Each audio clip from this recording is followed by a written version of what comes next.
મિત્રો, વીમાના જે બે પ્રકારો છે, જીવનનો વીમો અને સામાન્ય વીમો, જેમાં અગાઉના વિડીયોમાં આપણે જીવનનો વીમો જોયો હતો. આજે આપણે સામાન્ય વીમામાં જોઈશું. સામાન્ય વીમાના ત્રણ પ્રકાર છે: માલની હેરફેરનો વીમો, આગનો વીમો અને અન્ય સામાન્ય વીમો. પરીક્ષાની દ્રષ્ટિએ આ પ્રશ્ન અગત્યનો છે. તો સૌપ્રથમ આપણે માલની હેરફેરનો વીમો જોઈશું, જેમાં હેરફેર શબ્દ પરથી જ આપણને ખ્યાલ આવી જાય કે માલને એક જગ્યાએથી બીજી જગ્યાએ લઈ જવામાં આવતો હશે.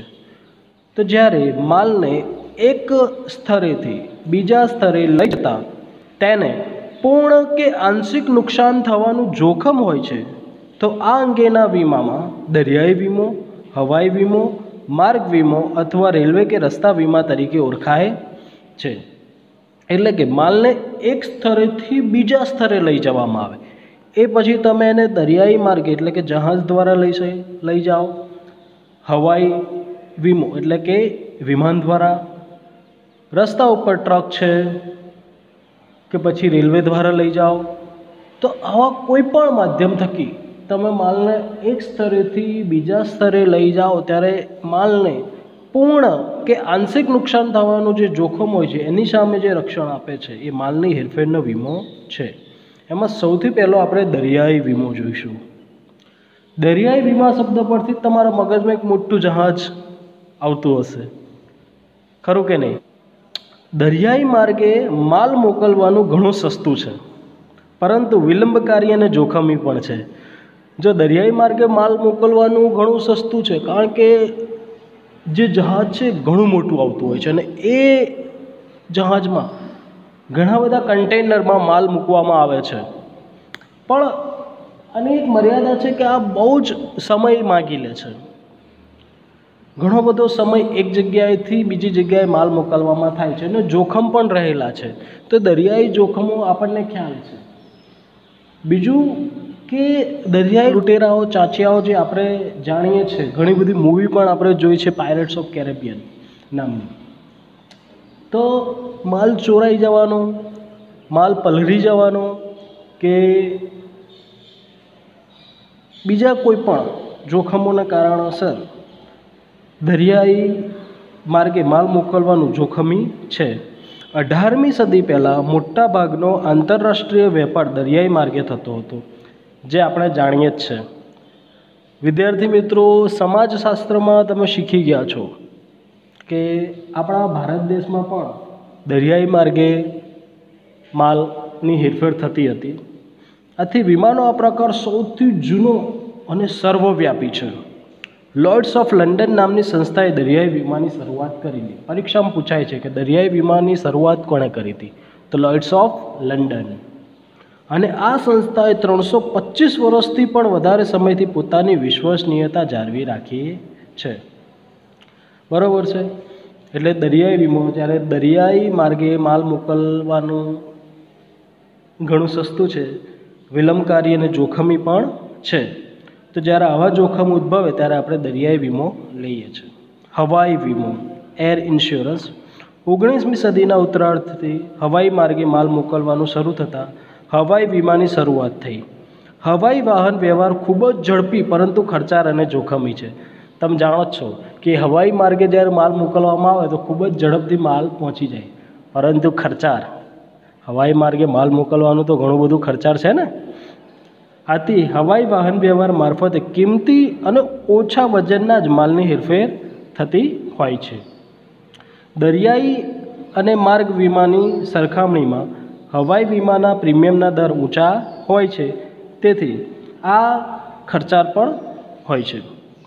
ત્રીજું, માર્ગ વીમો અને અથવા રેલવે રસ્તા વીમો. આ વીમાથી તો તમે બધા પરિચિત છો. આ હેરફેરથી તમે બધા પરિચિત છો. આપણે એક સ્થળેથી બીજા સ્થળે જતા હોઈએ ત્યારે રસ્તામાં ઘણા બધા ટ્રકો આપણે જોતા હોઈશું. ક્યારેક આપણે રેલવેના માધ્યમથી એક જગ્યાએથી બીજી જગ્યાએ જતા હોઈશું ત્યારે તમે સામાન્ય રીતે માલગાડી જોઈ હશે. જેના ડબ્બા ઘણા બધા હશે, ઘણા લોકોને ડબ્બા ગણવાનો શોખ હોય છે, અને માલગાડી ઘણી બધી, જો તમે સ્ટેશન પર ઊભા હોય તો તમારી નજર સમક્ષથી ઘણી બધી માલગાડીઓ જતી હોય છે. તો વિદ્યાર્થી મિત્રો, એ માલગાડીઓમાં જે તે વસ્તુનો માલ ભરેલો હોય છે.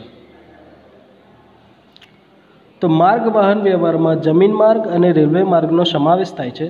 જમીન તથા રેલવે માર્ગની માલની હેરફેરના જોખમોમાં ખાસ કરીને ચોરી, લૂંટફાટ, માલ હેરફેરનું નુકસાન વગેરે હોય છે. આપણે જાણીએ જ છે કે રોડ કે રસ્તાના માધ્યમ દ્વારા જ્યારે માલ મોકલવામાં આવે છે ત્યારે આમાં ખાસ કરીને ચોરી થતી હોય છે, લૂંટફાટ થતી હોય છે, તો આવા બધા નુકસાન હોય છે. તો આ જોખમોની સામે રક્ષણ મેળવવા માર્ગ વીમો લેવામાં આવે છે. બરાબર છે. તો માલની હેરફેરના 3 પ્રકાર અહીં આપેલા છે: દરિયાઈ વીમો, હવાઈ વીમો, માર્ગ વીમો અથવા રેલવે રસ્તા વીમો. હવે સામાન્ય વીમાનો બીજો પ્રકાર આગનો વીમો. માલ તેમજ મિલકતને ચોક્કસ રીતે લાગેલી આગને પરિણામે પૂર્ણ અથવા અંશતઃ નુકસાન થાય અથવા તો તે નાશ પામે તો નુકસાન વળતર આપવાના વચનના બદલામાં પ્રીમિયમનું અવેજ મેળવવાના કરારને આગનો વીમો કહે છે. ચોક્કસ રીતે લાગેલી આગ હોવી જોઈએ. જો અહીંયા મેન્શન કરે છે આ રીતે, ચોક્કસ રીતે. આગના વીમામાં વીમા યોગ્ય હિતનો સિદ્ધાંત આગ્રહપૂર્વક અમલ થાય છે. વીમા યોગ્ય હિતનો સિદ્ધાંત એટલે જે માલ છે એમાં એ જે વ્યક્તિએ વીમો ઉતાર્યો છે એ વ્યક્તિનું સંપૂર્ણ હિત રહેલું હોય છે. બરાબર છે. જેમ કે કોઈ એક દુકાનમાં જે માલ છે એનો વીમો ઉતરાયો છે, તો એ માલિકને એ દુકાનની માલમાં હિત રહેલું હોવું જોઈએ. ખ્યાલ આવે? વીમો ઉતરાવતી વખતે તેમજ માલ મિલકતને આગથી નુકસાન થાય ત્યારે વીમાદારનું માલ મિલકતમાં અચૂકપણે વીમા યોગ્ય હિત હોવું જ જોઈએ. હવે એક સિમ્પલ વસ્તુ કહું કે કોઈક બીજાની દુકાનની માલનો વીમો થોડી ઉતરાવે. કોઈક બીજાની દુકાનને માલનો વીમો ઉતરાવે તો એમાં તો એનું હિત હોય જ નહીં. પણ પોતાની દુકાનનો માલનો વીમો હોય તો એમાં એનું હિત હોય છે. કોઈ વ્યક્તિ એવું થોડી ઈચ્છે કે પોતાની દુકાનમાં જે માલ છે એમાં આગ લગાડી દે ચોક્કસ પ્રકારે. એવું તો ક્યારે બનતું જ ના હોય. પણ આપણું જે વસ્તુમાં હિત હોય એને આપણે સારી રીતે સાચવીએ. પણ જો કોઈ કારણોસર આગ લાગે તો આપણે એને દાવો કરી શકીએ છીએ. એટલે એ વીમા યોગ્ય હિત હોવું જોઈએ. નહીં તો ઘણા બધા લોકો કોઈને કોઈ દુકાનની કે કોઈને કોઈ માલનો વીમો લઈ લે જેમાં એનું હિત હોય નહીં અને એમાંથી પૈસા કમાય. પણ એવું અહીંયા કરવાનું નથી. ત્રીજું છે અન્ય વીમો, જેમાં વીમા વ્યવસાયમાં વૈવિધ્ય આવવાના કારણે વીમાના અનેક નવા પ્રકારો અસ્તિત્વમાં આવ્યા છે. ગાયકને તેના ગળામાંથી સૂર માટેના વિશિષ્ટ વીમો. કોઈ સિંગર છે તો એના ગળા માટેનો વીમો લે છે. વાહનોના વપરાશથી અન્યોને થતા નુકસાનનું વળતર આપતા ત્રાહિત પક્ષનો વીમો, થર્ડ પાર્ટી વીમો. કામદાર વળતરનો વીમો, શ્રમિકો માટેનો વીમો, વિદ્યાર્થી સમૂહને થતા સામાન્ય અને સામાજિક નુકસાન વળતરનો વીમો, ડાક્ટરી સેવા કરાવવા માટેના વળતરનો વીમો, ધંધો બંધ રહેવાથી થતા નફામાં થતા નુકસાન માટેનો વીમો. જો વિદ્યાર્થી મિત્રો ધંધો બંધ રહે તો એના નફામાં જે નુકસાન થાય છે એનો પણ વીમો લેવામાં આવે છે. કર્મચારીઓ દ્વારા થતી છેતરપિંડી માટે માલિકોને થતા નુકસાન વળતરનો વીમો.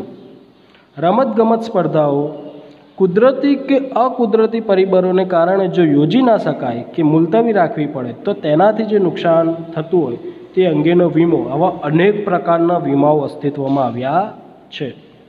વ્યક્તિના આરોગ્યની જાળવણી અને સારવાર માટે ખૂબ જ મોટો ખર્ચ કરવો પડે છે. વીમો ઉતરાવનાર વ્યક્તિને નક્કી કરેલી શરતો અનુસાર વીમા કંપની વીમા પ્રીમિયમના બદલામાં માંદગીનો ખર્ચ ભરપાઈ કરી આપે છે. તેવી વીમા પોલિસીને સ્વાસ્થ્યનો વીમો એટલે કે મેડિકલ ઇન્સ્યોરન્સ કહે છે.